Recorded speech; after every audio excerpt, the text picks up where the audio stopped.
হরে কৃষ্ণ। প্রতিটি মানুষই একটা ছোট ছোট ভগবান। হ্যাঁ, জিনিসটা আপনার কাছে আশ্চর্য লাগতে পারে। ছোট ছোট ভগবান হলেও কিন্তু সে পুরোপুরি ভগবান না।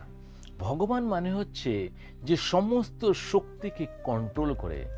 আপনি ভগবানের কন্ট্রোলে, অর্থাৎ যেই শক্তিটা আপনার মধ্যে আছে, আপনাদের যা কিছু কাজ করছেন, যা কিছু ভাবছেন, যা কিছু সফল হয়েছেন বা বিফল হয়েছেন, এর ভিতরে যে ড্রাইভার, যে মাস্টার, যে ইঞ্জিনিয়ার, উনি আপনাকে ভিতর থেকে পরিচালনা করছেন।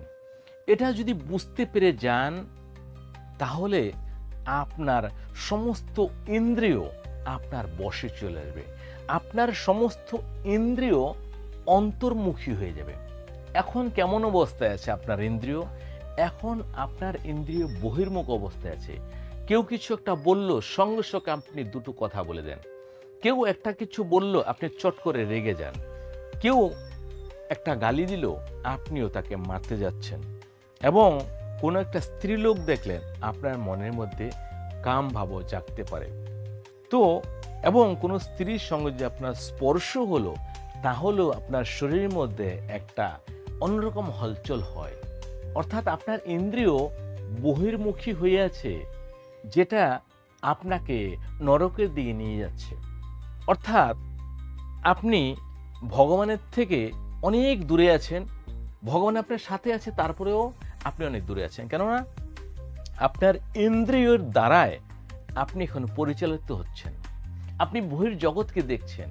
আপনার ভিতরে যে এত সুন্দর একখান আত্মা রয়েছেন, পরমাত্মা রয়েছেন, জীব রয়েছেন, জীবের পরম যে স্বরূপ, সেটা ভগবানের স্বরূপের সাথে একই।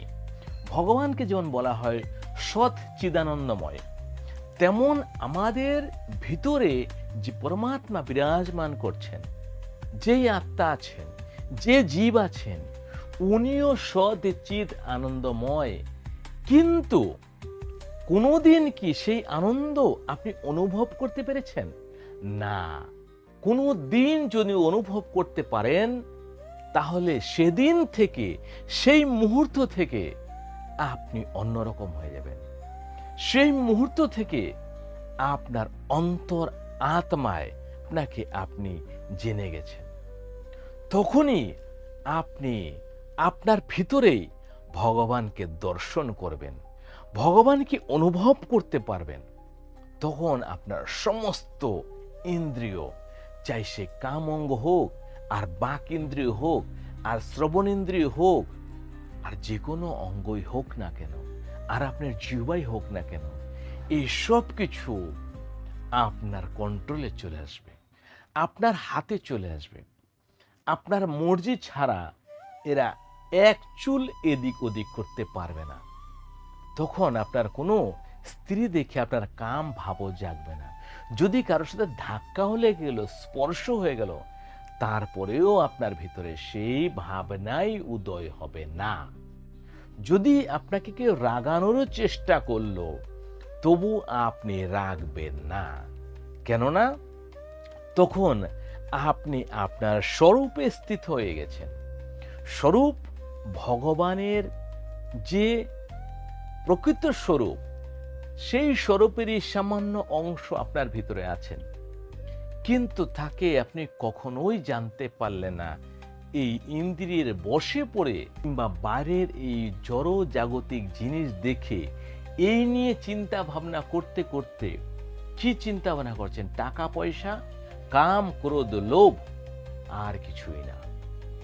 এছাড়া আর কোনো চিন্তা ভাবনা নেই।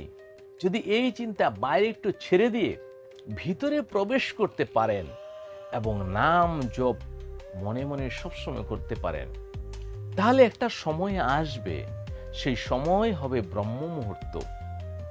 আপনাকে স্বয়ং ভগবান জানিয়ে দেবে আপনার স্বরূপ কি। আর যখন এই স্বরূপ জানবেন, তখন আপনি পরিষ্কার বুঝে যাবেন যে আপনি কার দ্বারায় পরিচালিত হচ্ছেন, কে আপনাকে উঠাচ্ছে, কে আপনাকে বসাচ্ছে, কে আপনাকে কোথায় কাজে নিয়ে যাচ্ছে, কে আপনার দ্বারায় কি কি কাজ করাচ্ছে, যেটা আপনি হয়তো স্বপ্নেও ভাবেননি এই কাজটা আপনি করবেন, সেটাও আপনার দ্বারাই করাচ্ছে। কে সেই মাস্টার, কে সেই গুরু, কে সেই মালিক? যেমন একটা অবুঝ বালক মনে করতে পারে একটা গাড়ির ভিতরে যে কালা কাঁচ লাগানো আছে, ভিতরে একটা ড্রাইভার গাড়ি চালিয়ে চালিয়ে আসছে।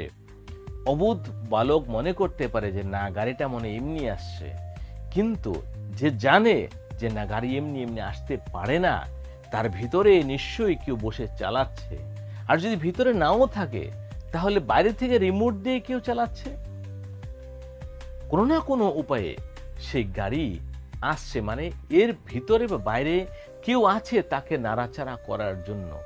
তেমনি আমাদের এই যে দেহটা আছে, এই যে আমরা সকাল থেকে রাত অবধি কাজে ব্যস্ত থাকছি, একবারও কি আমরা ভাবনা করে দেখেছি কে এগুলো করাচ্ছে আমাদের? যদি আমরা ওনার কথা একবার চিন্তাও করি গভীর মনে, তাহলে কিন্তু এই যে আপনি পরিশ্রম করছেন, এই পরিশ্রম অর্ধেকের অর্ধেক হয়ে যাবে। সেই কাজ যত ঝামেলা আপনি পড়ে আছেন, এই ঝামেলা ধীরে ধীরে দেখবেন ভগবান সব সাইড করে দিয়েছে। আপনাকে একটা এমন জায়গায় রাখবে ভগবান, আপনি নিশ্চিন্তে থাকবেন। কোনো শত্রুর জন্য আপনার মনে ভয় জাগবে না। কোন কাজ হলো কোন কাজ হলো না তার জন্য সে টেনশন হবে না। আপনি কাজে হাত দেবেন, আপনার কাজ অটোমেটিক টাইমের মধ্যে শেষ হবে এবং নিখুঁতভাবে হবে। তাহলে সে ভিতরের ব্যক্তি যদি আপনি জেনে যান, তাহলে আপনার কিন্তু স্বরূপ অন্যরকম হবে। আপনি এই সমস্ত জগতে আপনারা কাউকে শত্রু বলে মনে হবে না, কাউকে আপনি শত্রু মনেই করবেন না। হ্যাঁ, এর জন্য আপনাকে গুরু মন্ত্র নিতে হবে, গুরু মন্ত্র জপ করতে হবে, ভাগবত কথা শুনতে হবে, যেগুলো সাধু সন্তরা নিজেকে বৈষ্ণব বলে পরিচয় দিতে চায় না, কিন্তু সে বৈষ্ণব। যে প্রকৃত সাধু, কিন্তু সে নিজেকে দেখাতে চায় না, যদি তাদের সঙ্গ করতে পারেন নিরিবিলিতে, যদি তাদের কাছ থেকে কোনো কথা শুনতে পারেন নিরিবিলিতে, তাহলে আপনার তাড়াতাড়ি মঙ্গল হবে। তাড়াতাড়ি আপনি নিজের স্বরূপটা আপনি জানতে পারবেন। তখন আপনার মনের মধ্যে আর কোনো রকম টেনশন হবে না। তো যাই হোক, আমার বক্তব্য এটাই যে কামের জন্য মানুষ দিনরাত পাগল, এই কাম সুখ ছাড়া মানুষের জীবনের আর অন্য উদ্দেশ্য বেঁচে নেই এই কলিযুগে। এবং মদ মাংস, স্ত্রী হোক চাই পুরুষ হোক, চাই জবান হোক, চাই অর্ধ বয়স পেরিয়ে গেছে হোক, তাদের মনের মধ্যে কোনো লালসা বাসনা নেই যে আজকে ভালো আছি, কালকে খারাপ দিনে আসতে পারে, কালকে হসপিটাল যেতে পারি, কালকে দুর্ঘটনা হতে পারে, কালকে বন্যায় ভাসিয়ে নিতে পারে, কালকে ভূমিকম্পে নিয়ে যেতে পারে, আমাকে এক সেকেন্ডের মধ্যে কাল স্বীকার করে নিতে পারে। কিন্তু মদ মাংস এবং স্ত্রীলোক নেশা ছাড়তে পারছে না। কেননা মানুষের মনে হয় সর্বসুখ এই কাম সুখ। হ্যাঁ, একটা না একটা তো জিনিস ভগবান বানিয়ে দেবে, কেননা কলিযুগ তো। কলিযুগে যদি সবাই স্বর্গে চলে যায়, তাহলে তো কলি রাজারই বদনাম হয়ে যাবে। কলিও তো ভগবানের একজন সন্তান, যেমন সত্য তেতা দাপর ভগবানেরই সন্তান, তেমন কলিও তো সন্তান। কলি রাজা বললেন যে প্রভু, আপনি কোনো রকম চিন্তা করবেন না, আমি এই নরকে খালি হতেই দেব না, সব সময় আমি ভরেই রাখবো, কেননা আমার কাজই এটা। ভালো ভালো লোককে আমি নরকে পাঠিয়ে দেব, কেননা ওই ভালোর মধ্যেও অনেক খারাপ গুণ আছে, ওইগুলোর জন্য আমি তাদের নরকে পাঠাবো। অর্থাৎ আপনি কোনো চিন্তা করবেন না। তাহলে যে সমস্ত লোকেরা মনে করছেন যে আপনি জীবনটা বেশ কাটালেন, মদ মাংস আর স্ত্রীলোকের সঙ্গ করে বেশ আনন্দ করে জীবনটা কাটিয়ে দিলেন, আপনি মনে করছেন স্বর্গে যাবেন? না, এই ভ্রমের মধ্যে থাকেন না, এই ভুল ভ্রান্তির মধ্যে থাকেন না। ভুলটা ভাঙেন, ঘুমটা ভাঙুন, একটু একটু সকাল সকাল জাগুন, সূর্যদেবকে জল অর্পণ করুন, তুলসী গাছে একটু জল দিন, আর কৃষ্ণ নাম করুন। আপনি কিছুদিনের মধ্যে আভাস পেয়ে যাবেন যে আপনি কোথায় যেতেন আর এখন রক্ষা হয়েছে আপনার। কেননা যখন আপনি অধর্মের পথ থেকে একটু হলো ধর্মের পথে আসবেন, তখন কিন্তু অনেকবার চেষ্টা করবে আপনাকে যে না, এ তো ধর্মের পথে চলে আসতেছে, তাহলে তো একে নেওয়া যাবে না নরকে। তাহলে যখনও পুরোপুরি আসেনি, এখনই চেষ্টা করা যাক। তো তখনই আপনাকে নেওয়ার চেষ্টা করবে। ঘুমের মধ্যে আপনি বারবার দেখবেন যে কোথায় কোথায় চলেছেন, আপনাকে মৃত্যুর দিকে নিয়ে যাচ্ছে, কিংবা নানান দুর্ঘটনা থেকে আপনি বেঁচে যাচ্ছেন। এক একবার মনে হচ্ছে এমন দুর্ঘটনা হচ্ছে যে মরেই যাচ্ছিলেন কিন্তু বেঁচে গেছেন। কেন? কেন আপনি পাপের ঘাড়া ভরে ফেলেছেন, আর এখন আপনি আসছেন ধর্মের পথে। সেজন্য কলিরাজা আপনাকে চাচ্ছে তাড়াতাড়ি নিয়ে যেতে, তাড়াতাড়ি নরকে পৌঁছে দিতে। কেননা যদি একবার আপনি আবার ধর্মের পথে চলে আসলেন আর ভগবান শ্রীকৃষ্ণের স্মরণে চলে আসলেন, তাহলে কলিরাজ আর কিচ্ছু করতে পারবে না। সেজন্য তারাও চায় যে সময় থাকতে থাকতে এটাকে নিয়ে কেটে পড়ি, এটাকে ঠিক জায়গায় পৌঁছে দিয়ে এর কর্মের সাজা ভুগতে থাক। কিন্তু যদি আপনার মধ্যে আমার এই কথাগুলো শুনে একটুকু বিবেকে বাধে এবং মনে হয় এই কথা সত্যি হতে পারে, তাহলে আপনি প্রমাণ করে নিতে পারেন বা আজ থেকেই ভগবানের শ্রীকৃষ্ণের চরণে নিজের জীবনকে সমর্পণ করে দিতে পারেন। ওনার চরণে দুটো তুলসী পাতা দিতে পারেন, তুলসী গাছে একটু জল দিতে পারেন, সূর্যদেবকে প্রণাম করতে পারেন।